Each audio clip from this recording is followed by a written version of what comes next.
Jika seorang Alawi bercampur dengan orang dusun, orang Badui lah. Jadi orang dusun itu ya wis orang-orang Nusantara ini, sing keluduk-keluduk lah ya. Ia akan menjadi beku dan membatu. Jadi dilarang berkumpul, baur dengan kita. Kalau toh mau itu terpaksa. Dan jika ia terlalu bercampur dengan orang-orang umum, maka ia akan menjadi terlalu longgar. Mungkin orang dusun yang dimaksud itu yang bermuka celengan itu ya? Enggak selengan Kata Semar Rifki. atau Betong atau Petruk atau Gareng.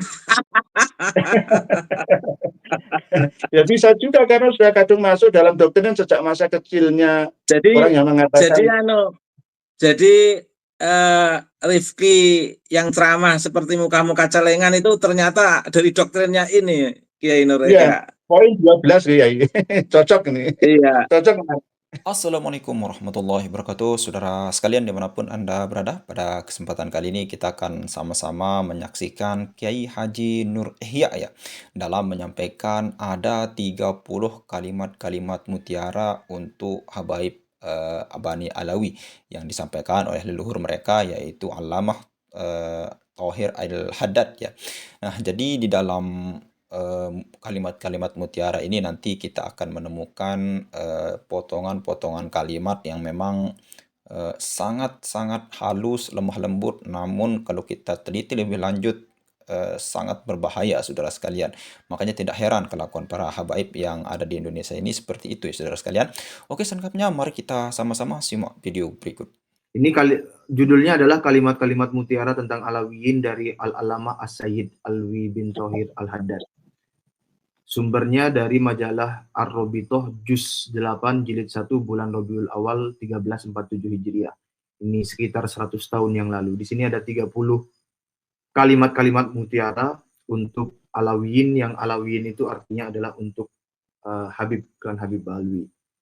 Saya mendengarkan Kiai Nur Ihya menjelaskan tentang 30, katakan saja 30 doktrin ini. Katanya sudah menyimpan 10 tahun gitu ya, dokumen ini. Itu bisa dijelaskan menyimpan 10 tahun itu mengapa kok disimpan 10 tahun? Atau ternyata ya Ihya sudah mengetahui sejak 10 tahun yang lalu begitu ya? Apa bisa dijelaskan singkat ya? Bahwa 99 tahun yang lalu, tadi dikatakan oleh Gus Rifki Zulkarnain 100 tahun ya kurang lebih ya.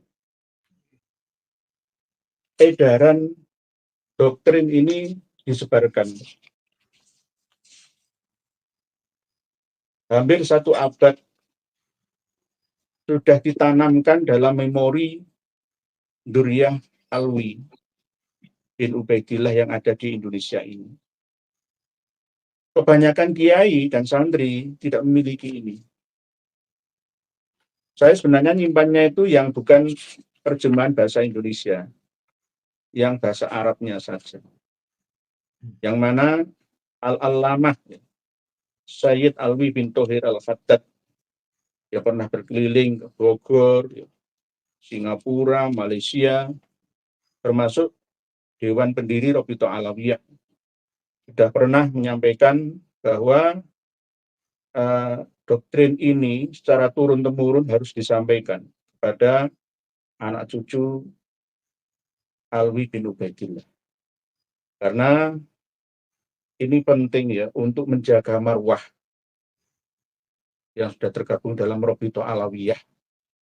Ini hampir sama dengan doktrinnya Yahudi. Yahudi yang paling tinggi marganya itu Askenazi. Kalau dalam Ba'alawi itu Asegaf. Yahudi sendiri terbagi menjadi 3, ada yang ortodoks, primitif, tapi masih murni menjalankan agama ilahi. Ada yang fundamental, dan ada yang radikal. Hampir sama seperti yang ada dalam klan Habaib Ba'alawi. Persis diadopsi doktrin-doktrinnya seperti doktrin ini. Yahudi, Askenazi hampir sama seperti marga As-Sakof sebagai pelindung marga tertinggi. Lalu berikutnya Al-Atos, Al-Haddad, bin Syihab, dan seterusnya. Ini jika kita tidak memahami, maka kita tidak akan lama lagi ya akan menjadi bangsa yang kerdil seperti Palestina yang dijajah oleh Yahudi Askenazi, Yahudi Sephardic, dan lain sebagainya, karena gabungan dengan Perancis, Italia, orang-orang Jerman, orang-orang India, orang-orang Afrika yang masuk dalam satu negara yang bernama Israel Raya itu. Para yai yang saya hormati, para pemirsa sekalian, rahimakumullah, sumber dari doktrin ini adalah berasal dari majalah Robito, Juz 8 Jilid 1, bulan Maulud 1347 Hijriah. Yang mana yang pertama, berhimpunnya kaum Alawiyin merupakan kasih sayang dari Allah yang Maha Penyayang. Ini doktrin. Oleh sebab itu sering saya sampaikan, kalau memang Habaib Alawi itu mau taubat, islah diri dengan kita, bersama-sama menapaki hidup ini, saling berdampingan, maka cabutlah doktrin 30 ini. Yang pertama diantaranya adalah mau membaur dengan kami tanpa membedakan suku, ras, klan di antara kami. Karena dengan doktrin ini akan mengakar kuat sejak sebelum dilahirkan sampai setelah meninggalkan dunia ini. Mereka menanamkan chip memori yang berisi Ahlul Bait Nabi kamu nak, cucu Nabi kamu nak, darah suci kamu nak, beda dengan manusia lainnya nak kamu superior, padahal tidak terbukti, hanya sekedar ilusi dan halusinasi. Berhimpunnya kaum Alawiyin merupakan kasih sayang dari Allah yang Maha Penyayang. Oke, untuk percaya diri ya, nggak masalah sebenarnya. Tetapi jika kepercayaan diri mereka berlebihan, akhirnya mendekati ketakaburan. Itu yang dilarang oleh ajaran agama manapun dan etika budaya dimanapun.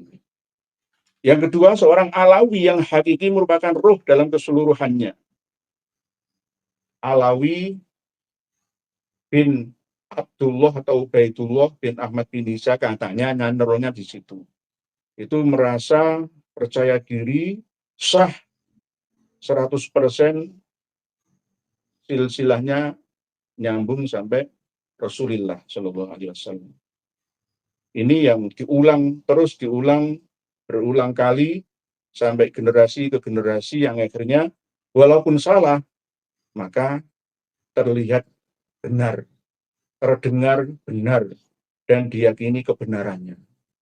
Padahal kebanyakan ya 80% dari Habaib Alawi itu pun sendiri tidak bisa memahami siapa sebenarnya leluhur mereka, hanya berdasarkan tutur tinular dari abahnya, mbahnya, buyut, canggah, wareng, udah gantung siurnya, dan seterusnya itu. Ada catatan-catatan dari leluhurnya. Jadi kalau mereka kita vonis putus, mereka nggak paham. Putus di mana? Wong saya itu anaknya bapak saya anaknya mbah saya anak buyut saya, dan seterusnya. Berarti keluarga saya turun-temurun ini dituduh zina. Memutarbalikkan fakta. Yang ketiga ini lebih ekstrim lah. Jika seorang Alawi menentang para pendahulunya, maka ia kehilangan akhlak yang bagus dan perbuatan yang baik, alias nguri-uri torekoh Ba'alawi, bukan torekoh Alawiyin. Torekoh Ba'alawi. Nguri-uri manhaj atau metode dari segi akidah, syariah, dan sufiyahnya. Iman, Islam, dan ihsannya yang berbeda dengan Muslim pada umumnya. Karena ini tidak menggambarkan satu gambaran keadilan dalam Islam.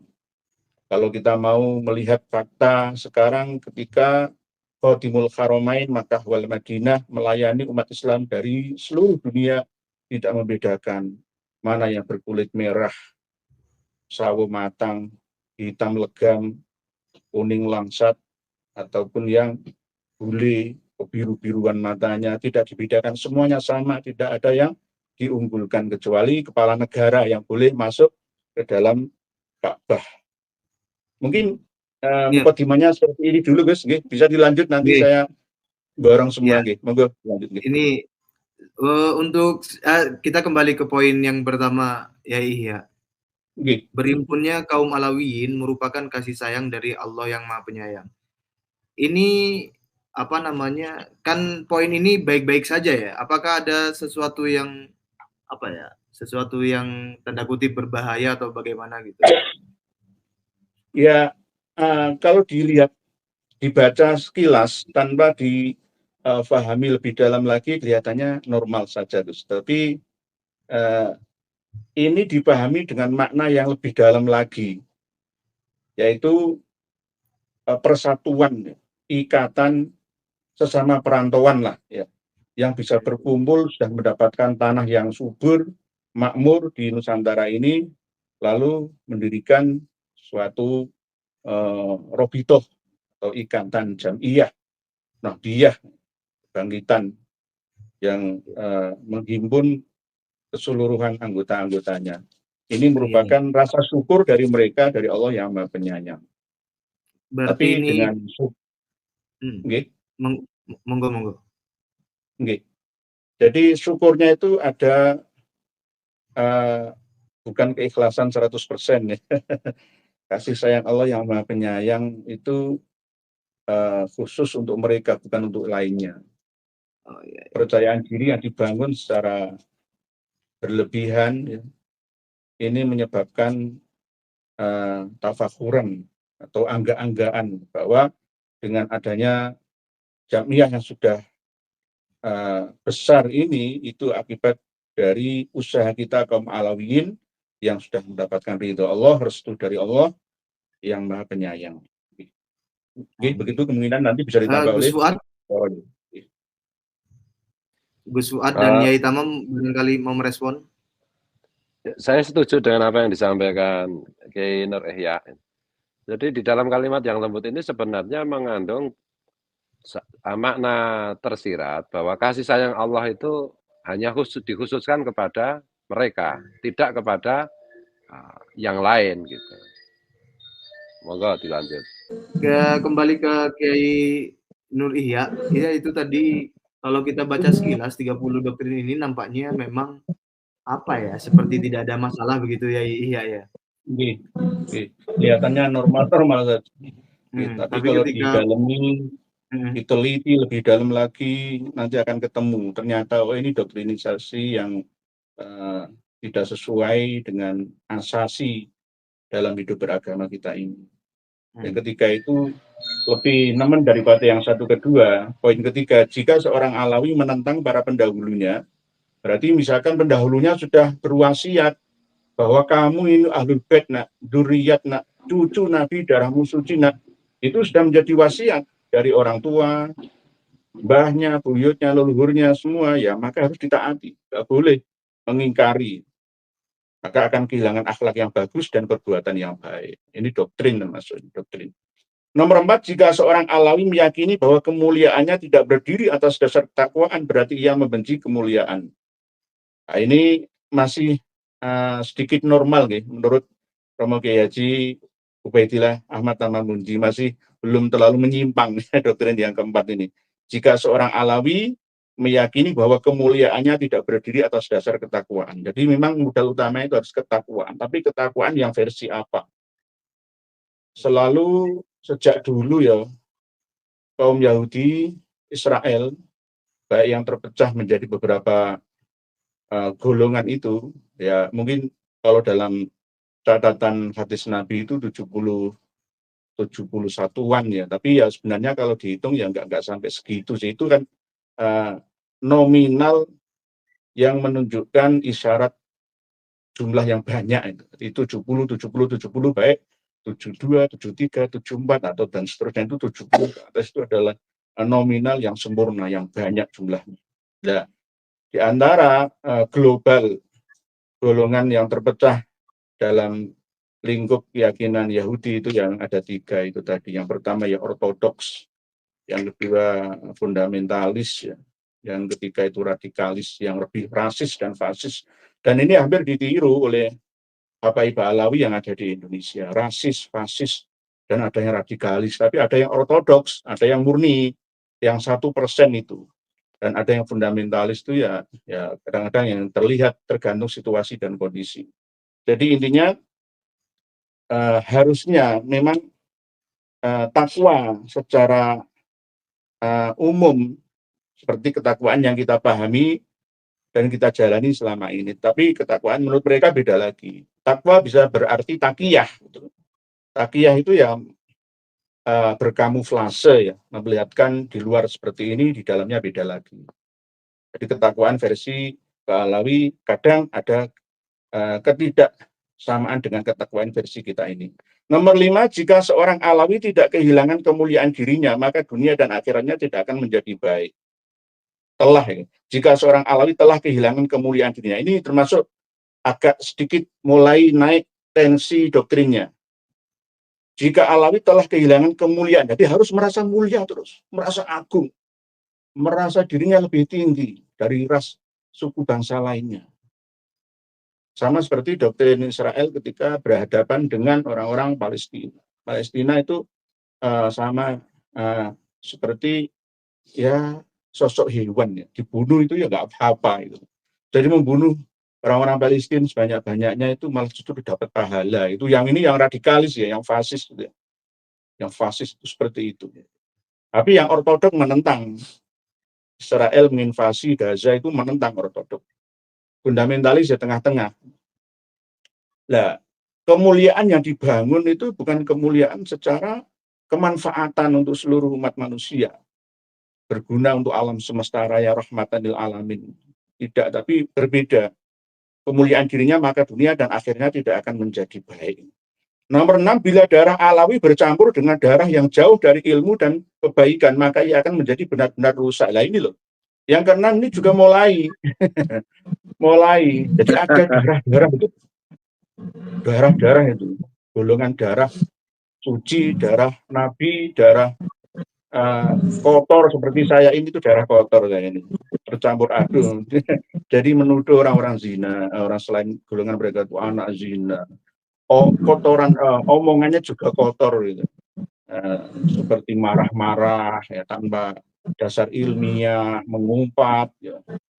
Jorok ya, itu sudah terbiasa. Jadi bila darah Alawi bercampur dengan darah yang jauh dari ilmu ya.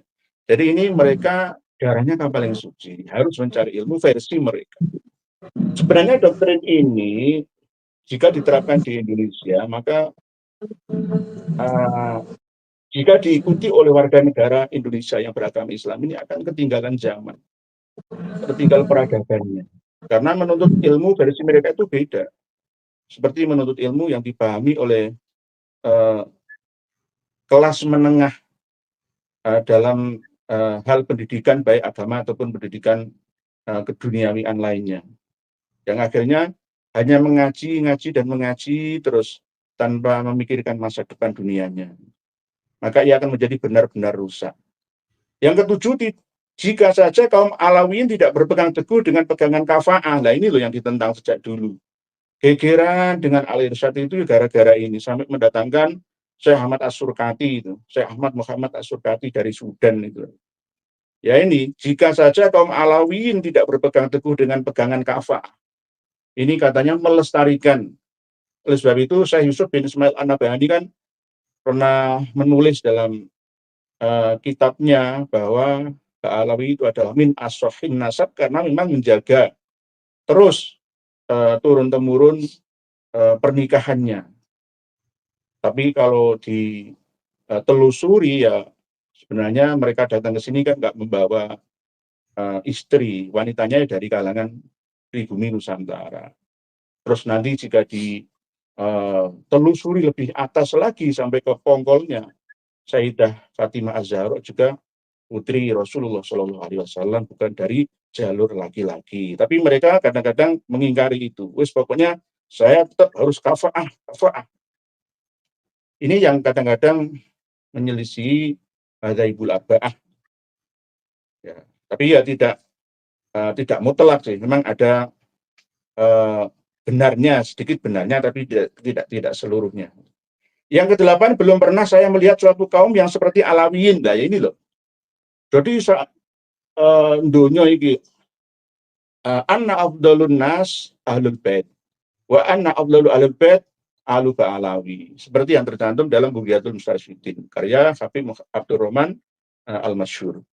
Karena memang mereka melihat manusia yang paling utama, yaitu Alawiyin. Nah, Alawiyin ini siapa? Alwi bin Ubaidillah, bukan Alawiyin keturunan Sayyidina Ali karramallahu wajhah. Jadi tidak, gimana pengaruh darah paman daripada ibu lebih kuat dari pengaruh darah ayah. Inilah rasis. Jadi kalau misalkan para pejuang nasab dan sejarah ini menyampaikan ke khalayak ummah, itu dituduh kita ini yang rasis, fasis. Tapi sebenarnya mereka nggak mau delok gitu dewi, ngerayangi gitu dewi. Nomor 9, perdagangan yang lebih rugi dari perdagangan Abi Hobsan, ini kan istilah, adalah seorang Alawi yang menjual pendahulunya. Nah, sebenarnya ini harus dipahami. Oh, saya ini bapak saya loh, orang hebat. Padahal sebenarnya dilarang dan kaumnya dengan dunia. Dalam arti hanya mengandalkan man batta'a bihi amaluh lam yusri bihi nasabuh, itu sudah jadi pesan Rasulullah SAW. Tetapi mereka mengabaikannya, tetap mengandalkan leluhur saya yang paling hebat, Muhammad bin Ali Ba'alawi al-Faqihil Muqaddam. Al-Faqihil Muqaddam. Tidak ada yang menyamai al-Faqihil Muqaddam kecuali derajat Nabi. Nah, ini kan termasuk besar-besarkan leluhur mereka, tetapi mereka tidak sesuai dengan kemampuan ya leluhurnya. Ini yang diingatkan oleh Allah, ya ayyuhalladzina amanu lima taquluna ma la taf'alun kabura maqtan indallahi an taqulu ma la taf'alun itu. Nomor 10, kekayaan kaum Alawiyin di Jawa akan kembali menjadi kemiskinan yang parah dan bercerai-berai selama mereka tidak memelihara pagar agama dan akhlak. Dan tidak tumbuh tolong-menolong di antara kelompok mereka. Itu tolong-menolong dengan harta mereka itu antar sama kelompok mereka. Kalau toh melebar ke luar kelompok mereka itu hanya jika menguntungkan golongannya saja.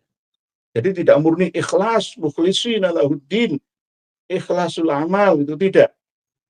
Tidak. Jadi kekayaan kaum Alawi di Jawa akan menjadi kemiskinan yang parah dan bercerai-berai selama mereka tidak memiliki pagar agama dan akhlak. Memang agama dan akhlak itu sebagai pagar ya untuk melindungi harta-harta mereka, dan tidak tumbuh tolong-menolong di antara kelompok mereka ini. Dan tidak tumbuh tolong-menolong di antara umat Islam Indonesia atau Nusantara, harusnya itu. Tapi enggak di antara kelompok mereka. Memang Indonesia kan belum lahir ya, belum merdeka, 99 tahun yang lalu, ini baru 79 tahun, 20 tahun ya sebelum Indonesia merdeka. Saya tidak melihat seseorang yang lebih jauh dari kebaikan daripada seorang awal Alawi yang kebarat-baratan. Nah, ini misalkan semisal seorang rocker Ahmad Albar misalkan. Nah, ini di usia sepuhnya beliau mulai menyadari bahwa ternyata di dalam diri saya ada darah cucu Nabi kita. Akhirnya semuanya hampir sama kok, itu hampir sama. Walaupun di masa mudanya, remajanya itu netral, seakan-akan nggak penting nasab-nasab itu, tapi di usia tuanya ketika dapat angin segar bahwa itu kamu cucu Nabi, gitu, ya menikmati gitu. Semisal Ahmad Albar pas ada di bandara ketemu dengan Ahmad Doni, dicium tangannya, kamu itu duriah Nabi, kamu cucu Nabi ya. Ya menurut cerita dari leluhur saya itu memang leluhur saya kelahiran Ngampel, Surabaya, Albar gitu. Akhirnya iya memang saya ini cucu Nabi, saya itu cucu Nabi, ada darah Nabi. Kalau gitu baru ngaku, dulunya kemana itu, kemana itu.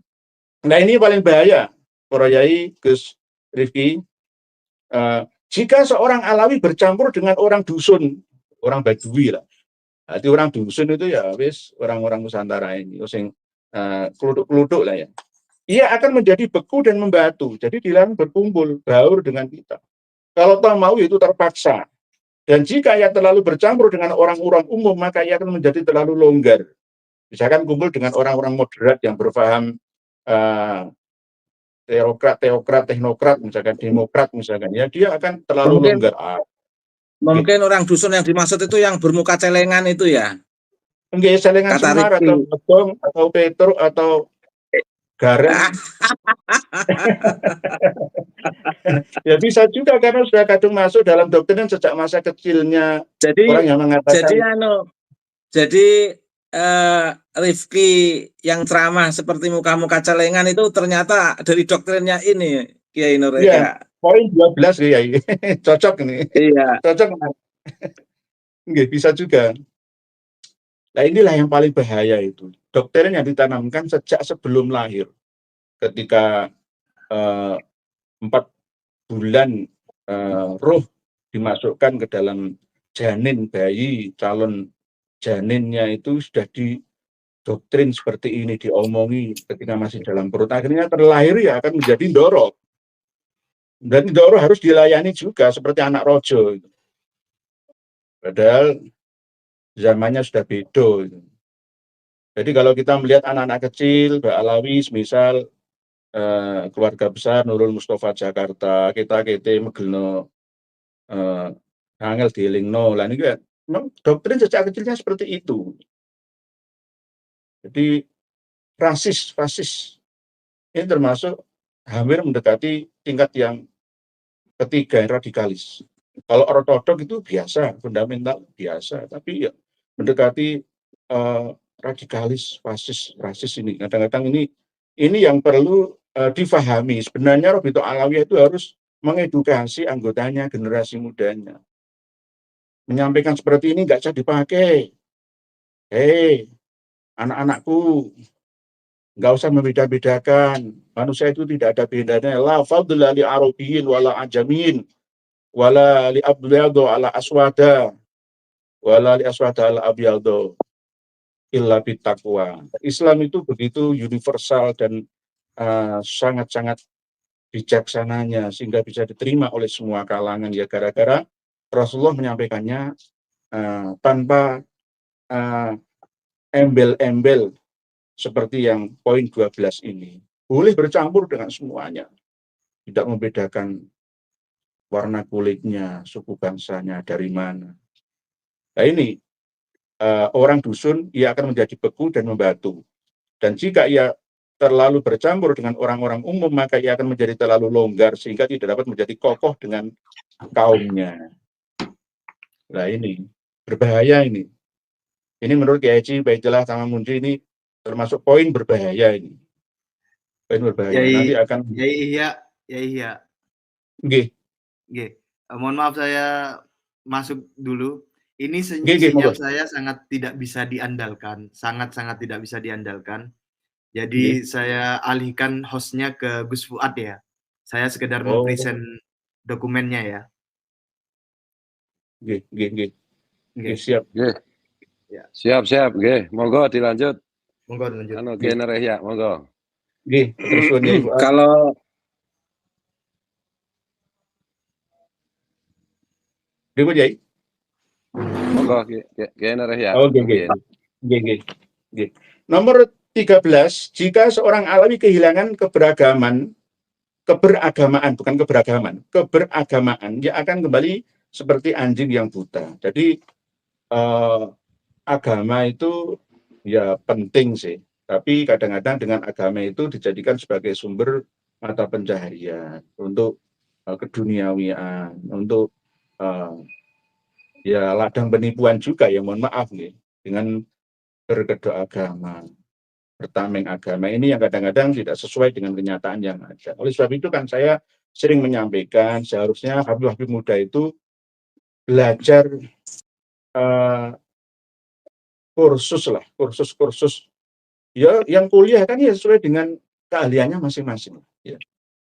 Jadi bekerja dengan sesuai keahliannya. Ya, jangan hanya dawir, ceramah saja, ya jangan. Kalau kiai-kiai itu ceramah kan karena panggilan jiwa.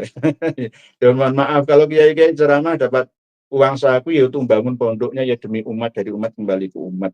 Tapi kadang-kadang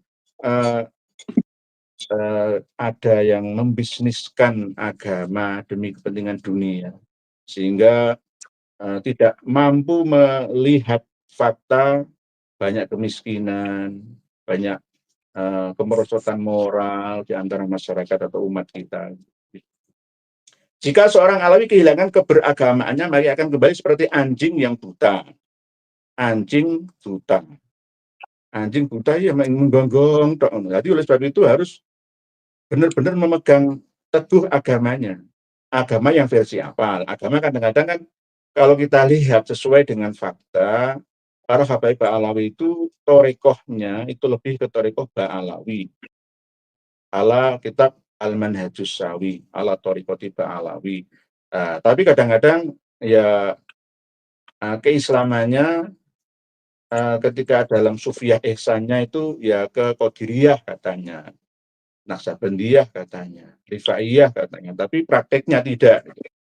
Prakteknya masih jauh dari kenyataannya. Jadi seperti anjing yang buta. Di antaranya kalau bisa ya yang memakai burqah, imamah itu harusnya ya yang bagian-bagian penceramah saja lah, yang cukup ilmunya. Yang lainnya ya jangan, yang kecil-kecil sudah pakai pakaian seperti itu. Kan ini kadang-kadang membuat ketakaburan, kepercayaan diri yang berlebihan, ketafakhuran akhirnya. Nomor 14, bila seorang Alawi tenggelam dalam kemewahan, maka ia akan kehilangan kemuliaan. Tapi sekarang enggak. Bila seorang Alawi tenggelam dalam kemewahan, maka ia malah justru tidak kehilangan kemuliaan. Gara-gara apa? Dimuliakan oleh orang-orang pribumi. Saya kadang-kadang itu kalau melihat ya sepak terjang di Bahar bin Sumed, marga Smith itu ya marga Yahudi. Itu mobilnya kok mewah-mewah ya. Hidupnya juga wah ya. Terus pengikutnya juga nyembah-nyembah ya. Kok bisa ya seperti itu? Ini karena memang simbiosis mutualis ya, saling membutuhkan. Kalau ini ditiru oleh semua Alawi-Alawi muda, Ba'alawi muda, ya hancur sudah agama ini. Hancur sudah. Yang penting orang-orang muda di antara mereka itu cukup belajar ilmu hipnoterapi, ilmu gendam, hipnotis itu. Cara menundukkan orang sudah cukup, nggak perlu belajar agama terlalu dalam. Karena apa? Inti dari lisan ya, yang bisa masuk ke dalam memori para jamaah itu ya cukup dilatih ya. Inna minal bayani la sikhron itu. Ada unsur sihirnya sehingga bisa menundukkan semua dengan janji-janji surga, dengan dalih utama saya cucu Nabi yang mulia. Saya mempunyai syafaat. Jadi saya bisa menyafaati kalian.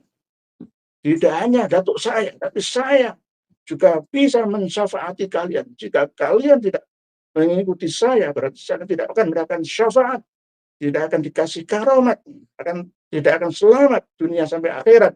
Nah, ini. Padahal sebenarnya kalau memang mau mentaati doktrin yang ke-14 ini, bila seorang Alawi tenggelam dalam kemewahan, maka ia akan kehilangan kemuliaan. Tetapi sekarang enggak. Dengan kemewahan justru mereka tambah mulia, karena dimuliakan oleh juhala ya, mohon maaf, oleh juhala di sekitarnya. Di branding, di endorse demikian rupa. Terus enggak sempat berpikir cerdas, sehat, para pengikutnya, iya ya. Kok ada ngaku cucu Nabi tapi omongannya kasar, saru, nggak ada sopan santunnya, gaya hidupnya seperti itu, tidak mengingat fakir, miskin, duafa yang lain. Padahal sejak dulu yang namanya Anbiya itu perilakunya adalah selalu membela orang-orang lemah dengan haliyahnya dan lisaniyahnya, perbuatan dan percakapannya itu sama itu. Gitu. Jadi 15 orang tidak melihat yang lebih hina dan lebih buruk selain daripada seorang Alawi yang bakhil. Nah, ini sebenarnya memang Pak Alawi itu mendoktrin untuk tidak medit, tidak bakhil ya, tidak mencirit istilahnya seperti itu. Tetapi bukan untuk kalangan umum. Ini nanti dijelaskan di poin-poin setelahnya. Sesungguhnya benih yang ditebarkan di tanah Alawiyin yang suci akan tumbuh berkembang dan akan muncul buahnya yang berlipat ganda. Nah, ini yang 16 ini juga berbahaya. Poin yang 16 ini juga sangat berbahaya. Yang ke-17 sesungguhnya pemikiran untuk menghimpun kaum Alawiyin telah digerakkan oleh waktu dan dikuatkan oleh kejadian-kejadian sehingga hampir menjadi suatu naluri. Ini doktrin-doktrin. Masuk terus ketika kosong memorinya dimasuki, diinstalkan aplikasinya, maka masuk jelek, dan diyakini secara terus-menerus sampai keturunannya. 18 sesungguhnya puncak keinginan kita untuk saudara-saudara kita adalah agar mereka menjadi orang-orang Alawiyin yang hakiki. Nah ini loh, Alawiyin Ba'alawi atau Alawiyin Alawiyah ala Ali karamallahu wajhah. Nah, ini nanti saya Pak Yai Muhammad Fuad Riyadi, Pak Yai Baidillah Tawamundi, saya sampai 19 saja poinnya, nanti setelah itu jenengan teruskan karena saya mau membela kawan saya melalui live di channel saya, Dr. Sugeng Sugiarto yang didolimi oleh atasannya. 19. Jika perasaan untuk membela kaum Alawiyin mengalir dalam tubuh seseorang dari kaum kita, maka berilah kabar gembira kepadanya dengan kemuliaan dan keagungan. Jadi saling menolong, ta'awun alal birri wa taqwa versi mereka. Jadi saling memuji. Pokoknya jenengan teliti, kalau ada ceramah itu pasti yang dipuji adalah klannya mereka, golongannya mereka. Wah, Habib Abu Bakar As-Segaf Gresik, lalu Habib Ali bin Muhammad Al-Habsyi, Habib Soleh bin Al-Hamid Anggul jalan, pasti itu terus. Jarang memuji sahabat Nabi, itu jarang. Tokoh-tokoh misalkan Imam Syafi'i, kalau bisa Imam Syafi'i malah di bawah mereka. Imam Syafi'i itu kelasnya di bawah Al-Hafidh, Al-Muhaddis, Habib Abdullah bin Faqih. Mungkin demikian para yai, para pemirsa sekalian di channel Gus Fuad channel. Saya amit undur diri untuk hijrah di dari channel ini ya ke channel kami untuk membahas membela kawan kami Dr. Sugeng Sugiarto. Mungkin untuk penjabarannya secara luas kami haturkan kepada beliaunya, dosen filsafat UIN Wali Songo Semarang. Sebelum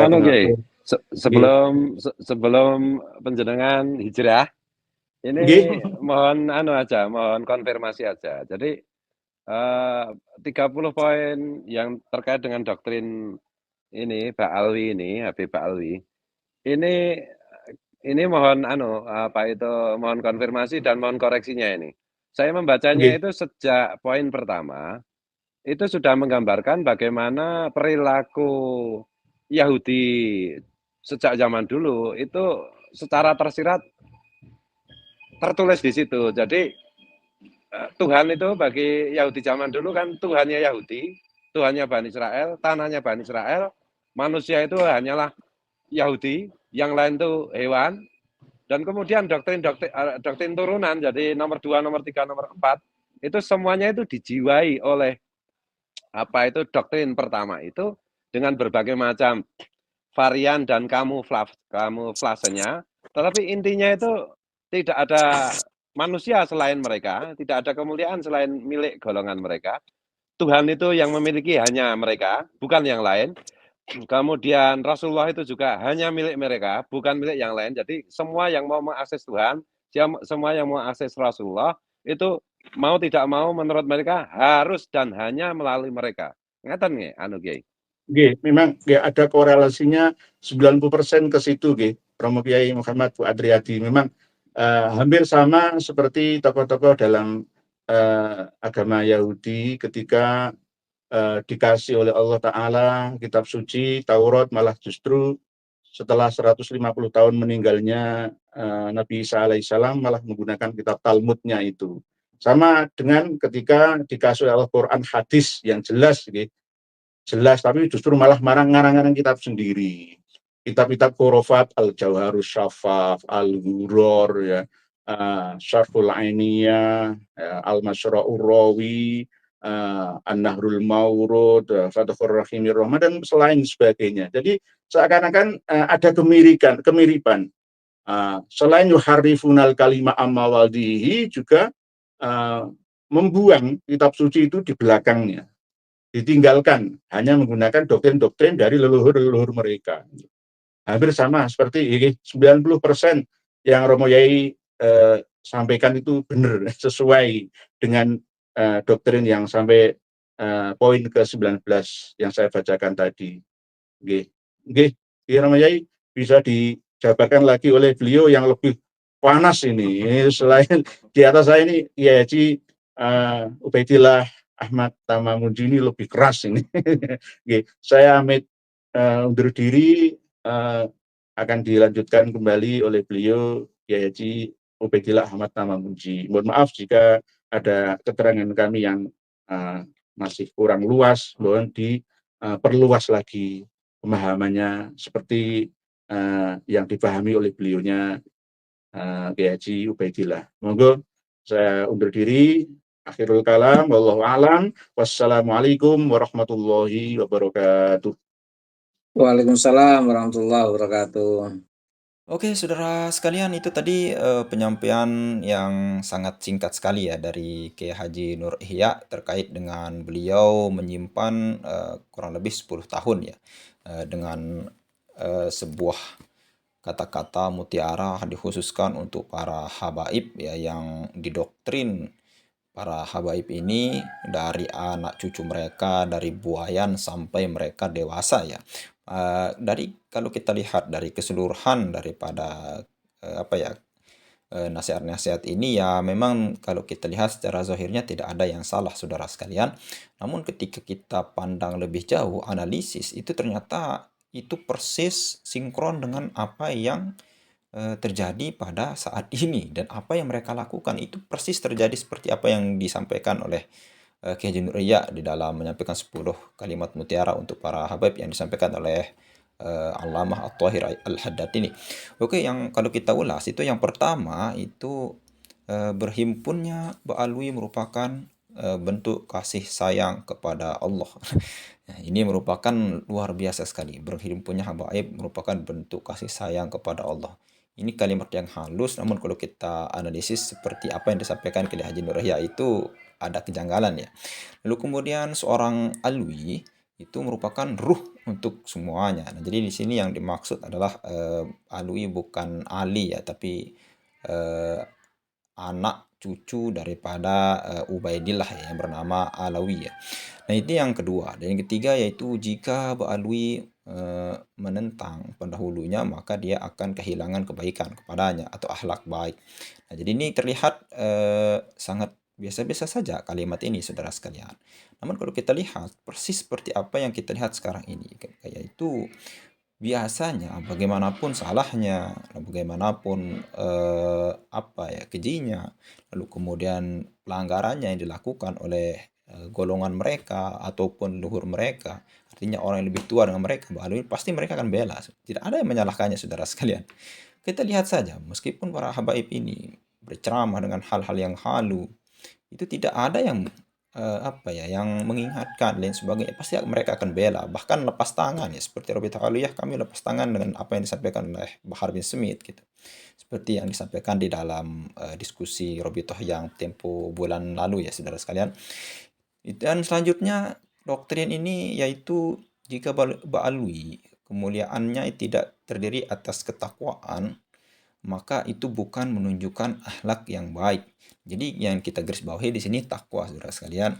Ya, takwa mungkin menurut versi kita orang Nahdien, dan takwa menurut para habaib ini mungkin berbeda, saudara sekalian.